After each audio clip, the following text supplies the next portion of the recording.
The Senate Judiciary Committee held a hearing on Tuesday on the rise in religious hate crimes. Civil rights leaders, law enforcement, and a member of the Department of Justice's Civil Rights Division all answered questions from lawmakers about the alarming trend. CBS News Justice reporter Paula Reid is in our Washington bureau. So, Paula, what did we learn from Tuesday's hearing? Well, Elaine, we learned that, of course, religious-inspired hate crimes are on the rise. Now, we learned that Jewish people are most likely to be the target of a religious hate crime here in the United States, but Muslims also face their fair share of threats. And, Elaine, we learned that those kinds of threats are increasing at a very rapid pace. So the folks who were called to testify on the Hill, these were current and former Department of Justice officials, civil rights groups, and even a victim of hate crime. There's also someone there representing police groups. They talked about why this happened, what they can do to prevent it, and also there was a strong emphasis on trying to get better data and information about how often this is happening. And on that point, Paula, a Justice Department official says better data on religious hate crimes is needed to fully address the problem. But why is there so much confusion over statistics? There is a lot of confusion, and one of the reasons is that the official numbers come from the FBI.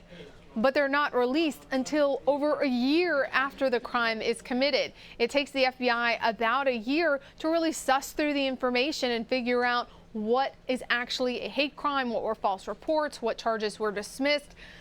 And the reason it takes them that long to suss through that information is because it's very difficult to charge something as a hate crime because you have to prove intent. Further complicating matters is the fact that all of the information that they have and they're sorting through, Elaine, it's actually voluntary. States don't have to provide this, and many of them don't. And even the states that do report, the definition of a hate crime is different from state to state. So across the board, everyone agreed they need to make it mandatory to report these kinds of crimes and have some sort of uniform standard. Yeah, we'll see how that develops. Meantime, Paula, the president's rhetoric came up repeatedly during this hearing. Do we know, is that contributing to the rise in hate crimes? Well, this is a point in the hearing that everyone was not on the same page. Republican senators really tried to emphasize the fact that both the president and the attorney general have said that they want to be aggressive in pursuing hate crimes. But Democratic senators, specifically Senator Franken, they really tried to argue the point that the president's own words and even the people he associates with send a very different message. Senator Franken had some really tough words for the current Department of Justice official there, particularly about Steve Bannon.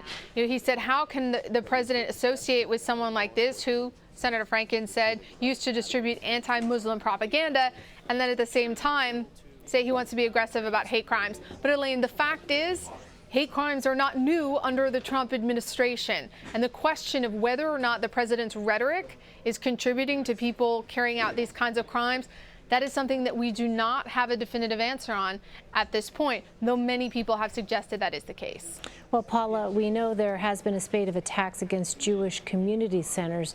Any update on those cases? Yes, the Department of Justice confirmed the investigation into those threats is ongoing, and there have been 2 arrests. And Elaine, this case is a perfect example of why hate crimes are so complicated and difficult to investigate and prosecute. The 2 men who have been arrested, the first man, he is a dual Israeli-U.S. citizen. The other man who is arrested for making these JCC threats allegedly was doing it to frame an old girlfriend. So, Elaine, in both of those cases, it's not clear the Department of Justice is going to be able to prosecute these as hate crimes. Again, one of the things that makes it so difficult and time-consuming to actually get real-time data on how many of these religious-based hate crimes are happening every day.